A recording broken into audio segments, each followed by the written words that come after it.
ஒரு பெரிய அடர்ந்த காடு. அந்த காட்டுல மத்தியான வேளத்துல கூ கூ கூ கூ கீ கீ கீ கீ அப்படின்னு பறவைகள் சத்தம் மட்டும்தான் கேட்டுட்டு இருந்துச்சு. அப்போ ஆ அப்படின்னு திடீர்னு ஒரு அலறல் சத்தம் கேட்டுச்சா. அந்த அலறல் சத்தம் எங்கிருந்து வருதுன்னு சொல்லிட்டு எல்லா மிருகங்களும் பார்க்க சிங்கராஜா குகையிலிருந்து தான் அந்த அலறல் சத்தம் வந்துச்சா. எல்லா மிருகங்களும் போய் பார்த்தா சிங்கராஜா காலில் பெரிய முள்ளேறி வலியால துடிச்சுக்கிட்டு இருந்திருக்காரு. எல்லா மிருகங்களும் முயற்சி பண்ணி அந்த முள்ளை எடுக்கவே முடியல. மகாராஜாவுக்கோ வலியே தாங்க முடியல.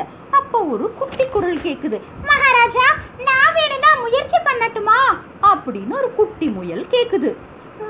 சிங்கம் மேலிருந்து கீழே பாக்குது. நீயா எடுக்க போற அப்படின்ற மாதிரி.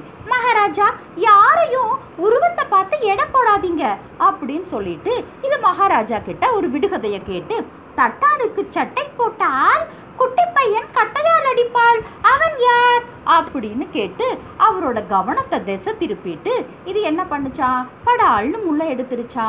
சிங்கத்தாருக்கு வலியெல்லாம் போயிடுச்சா. சந்தோஷமாகி நிறைய பரிசுகள் கொடுத்துச்சா. அதை வாங்கிட்டு முயல் லா லா லா லா லா லா லா லா லா லா லா லா சந்தோஷமா போச்சா.